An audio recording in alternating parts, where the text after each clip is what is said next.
Everyone, welcome back. कैसे हैं आप बताइएगा ज़रूर। दोपहर के बज रहे हैं 1 और मैं ना आज पालक पनीर बनाऊंगी। तो ये सुबह सुबह धो के रखा। बहुत टाइम लगता है पालक को, मेथी को, इन सबको ना वॉश करने में, क्योंकि इनके अंदर इतनी मिट्टी होती है ना जो एक बार में धोने से नहीं जाती है। बहुत बार जब तक पानी से इसे वॉश ना करो ना मिट्टी निकलती ही नहीं है और बहुत टाइम लग गया आज। और आप ये देख रहे हैं, ये मैंने विवेक से बोला था खाना खाकर जाना, मैंने कहा ये वॉल पे लगा देते, तो विवेक ने एकदम मना कर दिया। कहने लगे कि नहीं ये यहीं ठीक है, वॉल पे कोई कील वगैरह नहीं ठोकनी। उनको बिल्कुल भी ना दीवारों के ऊपर कीलें वगैरह ठोकना पसंद ही नहीं है, वो बिल्कुल मना करते हैं। बहुत ही मतलब अगर मुझे कोई चीज़ लगानी होती है ना, मैं बोलती हूँ कि चलो विवेक ये हमें लगाना है तो इसके लिए तो कील की ज़रूरत पड़ेगी, तो वो तुरंत मना कर देते हैं, कहते ऐसी चीज़ें मत लगाओ, क्यों करती हो, दीवारों में छेद अच्छा थोड़ी ना लगते हैं। तो आपके भी मुझे बताइएगा कि आपके भी हस्बैंड ऐसे ही करते हैं क्या? मतलब मेरी तो शिकायत रहती है उनसे कि अगर हैंग करना है, कोई चीज़ आपने खरीदी है तो मन तो करता है ना वॉल को सुंदर बनाओ, लेकिन उन्हें नहीं पसंद है। और मुझे लगता है कि ज़्यादातर हस्बैंड लोग ऐसे ही करते हैं, उनको दीवारों पे ज़्यादा कुछ टंगी हुई चीज़ें और कीलें पसंद नहीं होती। ऐसे ही मेरे पापा भी हैं, पापा को भी बिल्कुल पसंद नहीं था, बिल्कुल भी नहीं लगाने देते हैं। और ऐसे ही विवेक को भी पसंद नहीं है। एक दो मेरी फ्रेंड्स और हैं, वो भी यही बोलती हैं कि नहीं हम लोगों को भी ना, मेरे हस्बैंड लोग, हमारे हस्बैंड लोग ऐसे ही मना करते हैं। तो आप बताना कि आपके भी हस्बैंड ऐसे ही कहते हैं क्या? और एक ये मेरे पास गिफ्ट आया था ना, इतना प्यारा लेज़ी गार्डनर की तरफ से, ये सिर्फ एक रह गया, एक टूट गया। वो भी कैसे, अभी परसों मैंने ट्राइपॉड लगाया हुआ था यहाँ पर और मैं कुछ कर रही थी आपके साथ, कोई रेसिपी वगैरह शेयर कर रही हूँ, कुछ कर रही होंगी। तो विवेक ने जैसे ही ऐसे एंटर किया ना, तो विवेक की कमर ना इससे लग गई, पीछे बैक ऐसे करके चल रहे थे यूं करके, और वो नीचे गिर के टूट गया। और वैसे बहुत मजबूत है ये, बहुत ज़ोर से टकराए होंगे विवेक, इसीलिए टूटा। बहुत गुस्सा आया, सच बताती हूँ। मुझे मेरा मन कर रहा था मैं रोऊं ज़ोर ज़ोर से, इतनी प्यारी चीज़ टूट गई है। फिर बाद में बोलने लगे कि अच्छा, अब मैं ही तो कहता हूँ, इसीलिए तो कहता हूँ इतनी सारी चीज़ें मत वो करो, कभी यहाँ हैंग करो, कभी यहाँ हैंग करो, इसीलिए ऐसा होता है, फिर सामान टूट जाता है। भाई मैं कैसे ध्यान रखूँ? तो भाई मुझे दुख तो हो रहा है। आप मेरे से पूछते हो ना कि मैं अपने पौधों को कैसे इनका ख्याल रखती हूँ, स्नेक प्लांट वगैरह। एक मेरे पास क्वेश्चन आया था, किसी मेरी एक फ्रेंड है, उन्होंने बोला है कि उनका स्नेक प्लांट जो है वो सूख गया है और उनके यहाँ मनी प्लांट भी ग्रो नहीं करता है। तो ना ऐसा शुरू में जब मैं पौधे लगाती थी तो मेरे साथ भी ये दिक्कत होती थी, अभी भी होती है, ऐसी बात नहीं है। तो ना मैं क्या करती हूँ, जैसे कि ये रूम में रखे हुए हैं ना, तो मैं इनको ना थोड़ा दिन के गैप के बाद ना इनको बाहर धूप में भी रखती हूँ। धूप का मतलब हल्की सी सनलाइट, जैसे मेरे इस बालकनी में आती है। पौधों के लिए बहुत ज़रूरी है, क्योंकि इनकी जो मिट्टी होती है ना, ये अंदर ही अंदर है रहती है, इस पर फंगस वगैरह भी लगने का थोड़ा सा रहता है। तो आप इसे हल्की सी सनलाइट में रख दोगे तो ये मिट्टी भी थोड़ी सी फ्रेश हो जाती है और फिर ये पौधे सही रहते हैं। क्योंकि एक दो बार मेरे साथ भी गड़बड़ हुई है, अंदर ही अंदर रखती थी, मैं बाहर नहीं रखा करती थी, तो वो पौधे अपने आप ही ख़राब होने लगे। फिर मुझे अपने आप ही समझ आया, जैसे कि ये स्पाइडर प्लांट है ना, इसको मैंने काफ़ी दिनों तक अंदर ही अंदर रखा, इसकी लीव्स सारी की सारी ही सूख गई थी। फिर मैंने जैसे इसको बाहर डाला, इसकी लीव्स एकदम से फिर से ग्रीन हो गई। तो इसको मैं कुछ दिनों के लिए पहले बाहर रख देती हूँ, फिर 2-3 दिन अंदर रखती हूँ, फिर कोई और प्लांट रख देती हूँ। और कुछ प्लांट्स मेरे बाहर रखे हैं, रबर प्लांट वगैरह, तो इसको 2-3 दिन यहाँ रखूँगी और फिर इसको हटा के फिर वहाँ पे, और रबर प्लांट फिर यहाँ आ जाएगा। मतलब ऐसे ही ना अपने रूम के भी इंडोर प्लांट्स जो है ना, उनको भी थोड़ा बहुत मतलब उनको बाहर रखना चाहिए। अंदर अगर बोला जाता है वो रखे हुए, लेकिन थोड़ा सा उन्हें भी फ्रेश हवा मिले और इनकी मिट्टी भी फ्रेश हो जाए ना, इसीलिए करके आता है। और वैसे भी ज़्यादातर ना मैं अपने घर में जितने भी प्लांट्स रखती हूँ ना, वो सभी हार्डी प्लांट्स हैं, उन्हें बहुत ज़्यादा पानी की ज़रूरत नहीं पड़ती, बहुत ज़्यादा केयर की ज़रूरत नहीं पड़ती। ज़्यादा नाजुक प्लांट्स मैं नहीं रखती हूँ, क्योंकि मुझे पता है फिर मैं उनकी केयर नहीं कर पाऊँगी, क्योंकि मुझे भी बहुत ज़्यादा नॉलेज नहीं है। तो यही सोच के, और हाँ मनी प्लांट का भी मैं बता देती हूँ, मनी प्लांट को भी हल्की सी ना रोशनी की ज़रूरत होती है। जैसे मेरा ये है, ये यहाँ पर चल रहा है ना मनी प्लांट, यहाँ पर भी हल्की सी सनलाइट आती है, हल्की। बिल्कुल अंधेरे में मनी प्लांट नहीं चलता है। आपने अगर डाल दिया, या तो उसकी लीव्स जो है वो पीली होने लगेंगी, या फिर ऐसा होगा कि वो ग्रो ही नहीं करेगा, जितना आपने रखा हुआ है ना उतना का उतना ही रहेगा। तो हल्की सनलाइट मनी प्लांट को चाहिए होती है। डायरेक्ट आप सनलाइट में भी नहीं रख सकते हो, अगर आप डायरेक्ट रखोगे ना तेज़ धूप में, तो उसकी पत्तियाँ ना काली सी होने लग जाती हैं, ऐसा लगता है वो जल गई। तो इसको ना हल्की सी रोशनी चाहिए होती है, उसी में ये ग्रो करता है। तो ऐसे ही ये चल रहा है, ऐसे ही मेरे घर के जहाँ भी मैंने मनी प्लांट्स रख रखे हैं ना, एक तो मेरे घर में ना रोशनी हर जगह से अच्छी है, बड़ी विंडोज़ हैं, तो हर जगह से अच्छी खासी रोशनी आती है, तो हर जगह इसीलिए वो चल रहा है।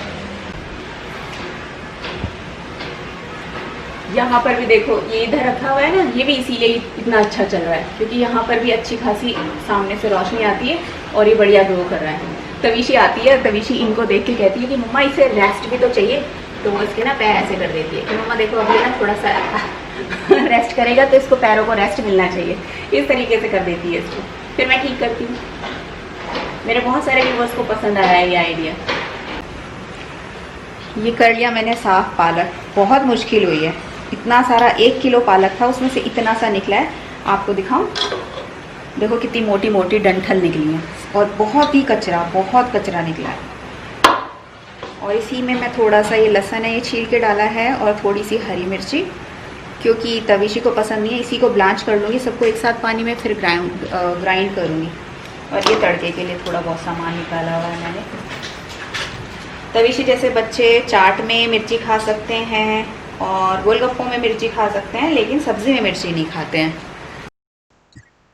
यहाँ पर ये पानी मैंने रख दिया है और इसके अंदर पालक जो है ये इसके अंदर डाल दूंगी। और थोड़ी सी मैंने दिखाया ही था आपको, हरी मिर्ची है और गार्लिक है, वो भी साथ में बॉईल हो जाएगा। बहुत ज़्यादा देर तक बॉईल नहीं करना, बस ब्लांच करना है इसको। और नहीं तो फिर सारा न्यूट्रिशन चला जाएगा अगर ज़्यादा देर तक बॉईल करेंगे तो। और बस मैंने इसको 2 से ढाई मिनट बॉईल किया था और उसके बाद गैस को ऑफ कर दिया था। और फिर इसको स्ट्रेनर में स्ट्रेन करने के बाद, ठंडा होने के बाद इसको मैंने ग्राइंड कर लिया।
वैसे तो बहुत ही सिंपल तरीके से मैं बना रही हूँ और सिंपल ही तरीके से बनती है, बहुत मसालों के साथ नहीं बनाती हूँ मैं इसको।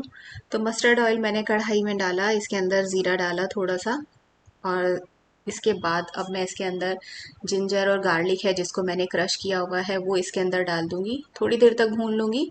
फिर इसके अंदर चॉप्ड अनियन है एक बड़े वाला, वो डाल दूंगी, उसको भी थोड़ी देर तक भून लूँगी।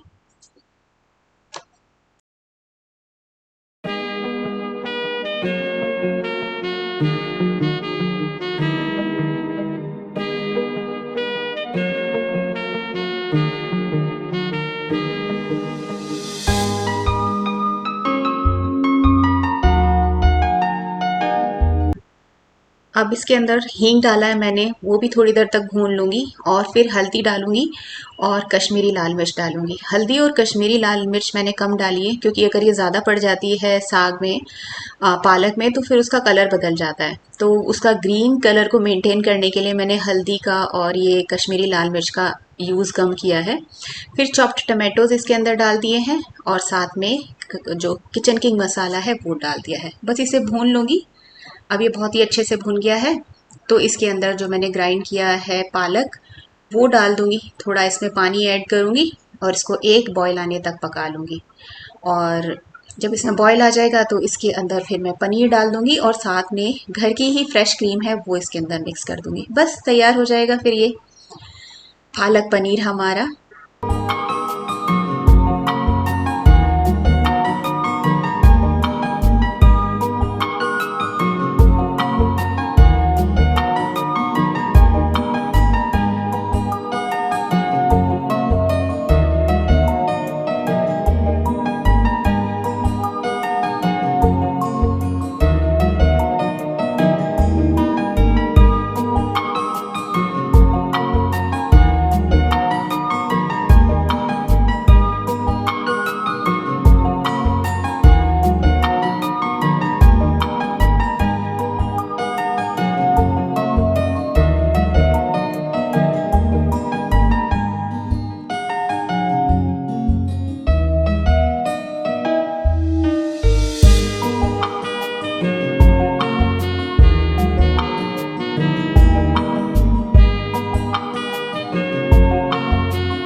वैसे तो पालक पनीर अच्छा बना था, लेकिन तीखापन कम था। थोड़ा सा और तीखापन होता ना तो बहुत अच्छा लगता। मतलब फील ही नहीं हो रहा था कि उसके अंदर मिर्ची है। हल्का सा चटपटा सा होता है ना सब्जी में स्वाद, तो वही अच्छा लगता है। लेकिन बच्चों के कारण ना थोड़ा सा सोच के बनाना पड़ता है। हम लोग भी छोटे थे तो ऐसा होता था कि मम्मी को भी कोई चीज़ चटपटी बना देती थी, हाँ थोड़ी सी भी, जैसे छोले बनाए, राजमा बनाया, तो हम लोग बहुत गुस्सा हो जाते थे। फिर हम लोग कहते थे मम्मी से कि नहीं हमें नहीं खाना, आप तो अपनी अपनी टेस्ट की चीज़ बना देते हो। वही अब हमारे साथ हो रहा है। तो जो हमने बचपन में किया वही हमारे बच्चे हमारे साथ कर रहे हैं। कुछ दिन पहले मैंने आपको बताया था कि मैं आजकल बहुत टेंशन में हूँ। बहुत बड़ी प्रॉब्लम है घर में, कुछ ना एक टेंशन चल रही है, जिसकी वजह से मैंने कुछ दिन ब्लॉग्स भी नहीं बनाए थे। और मैंने बोला भी था कि बाद में अगर सब कुछ ठीक हुआ तो फिर बताऊँगी भी। तो फिर ऐसा हुआ था कि मेरे भाई को जो वो भी नोएडा में रहता है, कई बार आया भी, आपने देखा होगा मेरे बहुत सारे ब्लॉग्स में वो आया है। फेस्टिवल्स वगैरह वाले ब्लॉग में वो होता ही है। जिसने नहीं देखा वो राखी वाले ब्लॉग में जाकर देख सकते हैं। तो फिर उसको ना कोरोना हो गया था। कोरोना कैसे हुआ पहले तो मैं आपको ये बताती हूँ। वो ऑफिस जाता है, तो ऑफिस अब रोज़ आप जा रहे हैं तो वैसे तो सारी चीज़ों का वो ध्यान रखता है, जितना भी प्रिकॉशंस वगैरह लेने हैं वो सब वो कर रहा था। लेकिन ऑफिस में उसके कलीग को शायद था कोरोना, और वो जब तक ऑफिस आ रहा था उसका वो कलीग, तब तक पता नहीं चला। फिर बाद में फिर कुछ दिनों बाद उसको सिम्टम्स आए, कुछ हुआ, तो फिर उसने आना बंद कर दिया। तो उसी के साथ वो रहता था। रहने का मतलब ऐसा नहीं, वैसे तो वो पूरा गैप मेंटेन करके रखते हैं, पर उसने एक बार बोला था कि मैं उसके डेस्क पर एक बार मेल जो था वो चेक करने गया था। तो वहाँ पर जब उसने मेल चेक किया तो कह रहे कि वहाँ ना बहुत मुझे गर्मी सी घुटन सी लग रही थी, और मैंने ना मास्क हटा के फिर वो मेल चेक करी, और उसके बाद मैं आ गया। सिर्फ 2 मिनट लगे थे इस चीज़ में। तब तक तो खैर उस कलीग में कलीग जो था उसको कोई सिम्टम्स थे नहीं। उसके नेक्स्ट डे या दूसरे दिन पता चला कि उसको कोरोना है। तो फिर वो बोलता है कि उसके फिर 3-4 दिन बाद इसको भी फिर ऐसे ही गले में दर्द और ये सब प्रॉब्लम शुरू हो गई थी। और फिर लेकिन इन लोगों ने बहुत, उसी के बाद जैसे इसको गले में दर्द फील हुआ तो इसने क्या किया था, तुरंत अपना रूम अलग कर लिया था, और ये अपने अलग रूम में रहता था। और मतलब हर चीज़, फिर टॉयलेट, वॉशरूम वगैरह सब जो था वो बिल्कुल अलग था। और ना भाभी ने फिर बहुत अच्छे से उसकी केयर की, और जितना काढ़ा वगैरह, विटामिन सी की टैबलेट्स वगैरह, और फ्रूट्स जूस, सिट्रस फ्रूट खाने चाहिए इसमें, और डाइट वगैरह का बहुत अच्छे से ध्यान रखा। और वो फिर हफ्ते भर में ठीक हो गया। और अभी भी खैर वो 10 तारीख तक वैसे ही है, क्वारंटीन ही है वो। उसके बाद टेस्ट होगा, उसके बाद पता चलेगा कि मतलब वो प्रॉपर तरीके से अच्छे से ठीक हुआ है या नहीं। तो ये सब था। लेकिन मैं आपको बताऊं, जब तक ये पता चला ना, जैसे जिस दिन हमें कि भाई को कोरोना हो गया, उसकी रिपोर्ट जब पॉजिटिव आई, इतनी टेंशन हुई। हम लोग, मैं और शिखा आपस में जैसे बात करते थे तो यही बोलते थे कि बस वो जल्दी से ठीक हो जाए। और मतलब उससे मेरी भाई से भी फिर उस दौरान हो जाती थी। मतलब मैं उस वक्त रोज़ ही उसके हालचाल पूछ लेती थी। वो ज़्यादा नहीं बताता, बस वो बोलता है कि हाँ मैं ठीक हूँ, हाँ मैं ठीक हूँ। तो फिर उस पर विश्वास ही नहीं होता कि वो हर चीज़ में ठीक बोलता रहता है। फिर भाभी को फ़ोन करके पूछा कि ये बोल रहे हैं तो ठीक है। तो फिर वो बताती थी कि नहीं, सर में बहुत दर्द हो रहा है, उनके काफ़ी फीवर हो रहा है, और गले में भी बहुत दर्द है, ये सब। तो ये सुन के ना इतना डर लगता था, रात को नींद भी नहीं आती थी। ये हफ्ता, वो वाला हफ्ता ऐसा गुजरा है ना, मैं आपको बता नहीं सकती। किसी भी चीज़ में मन नहीं लगता था, पूरे टाइम अजीब सा डर लगा रहता था। काफ़ी कोशिश करती थी कि मैं अपना जो माइंड है किसी और चीज़ में लगाऊं, कुछ और करूं, लेकिन नहीं, ये चीज़ दिमाग से निकलती ही नहीं थी।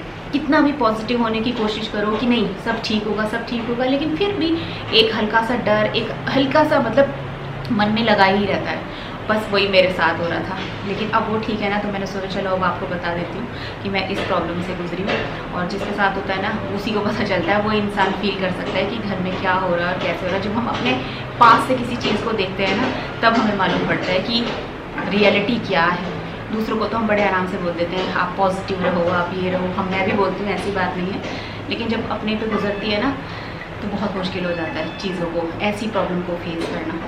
तो कभी कभी मैं सोचती हूँ कि ना, एक वो बचपन था जब हम सब भाई बहन आपस में रहते थे, लेकिन क्या करते थे, कितनी लड़ाई करते थे। छोटी छोटी बातों पे हम लोगों की लड़ाई हो जाती थी कि तूने यहाँ पैर क्यों रखा, मैं यहाँ बैठी हुई थी, तूने ये वाली प्लेट क्यों ले ली, ये मेरी है। हम लोग ऐसी ऐसी बातों पे झगड़ते थे। कई बार ऐसा होता था कि झगड़ रहे हैं, तो मम्मी भी क्या होती थी कि बीच में कभी नहीं आती थी, कभी बोलती नहीं थी, क्योंकि मम्मी को पता था कि ये लोग क्या हैं, अभी ये झगड़ रहे हैं, थोड़ी देर बाद ये फिर दोस्ती कर लेंगे। लेकिन कभी ऐसा भी हो जाता था कि वो झगड़ा बढ़ता जा रहा है। बढ़ने का मतलब हम लोग आधा घंटा 1 घंटे से बहस करें, मम्मी परेशान हो जाती थी। फिर मम्मी आती थी, फिर गुस्से में मम्मी का मुझे डायलॉग अभी तक याद है। मम्मी क्या बोलती थी, हे भगवान, हे परमात्मा, ये बच्चे इतने मुझे परेशान करके रखते हैं ना, मैं ये घर छोड़ के चली जाऊँगी। तो ये वाला डायलॉग ना, जो मम्मी का उस वक्त तो हम गुस्से में होते थे, नहीं पता चलता था, लेकिन अब मैं ये याद करती हूँ ना, मम्मी हे भगवान, हे परमात्मा, मैं ये घर छोड़ के चली जाऊँगी, मैंने बच्चों से बहुत परेशान हूँ। तो बहुत हंसी आती है कि मम्मी के डायलॉग बड़े अच्छे होते थे, एकदम फिल्मी। अब हम मम्मी को बताते हैं तो मम्मी हंसती है कि तुम परेशानी इतना करते थे, इतना लड़ते थे। लेकिन हम दूर हो गए हैं, सब अपने अपने घरों में सेटल्ड है ना, अब पता चलता है कि क्या प्यार है। कहीं भी किसी को थोड़ी सी भी तकलीफ होती है तो हम लोग परेशान हो जाते हैं। तो बुरा था ये वक्त, लेकिन गुजर गया।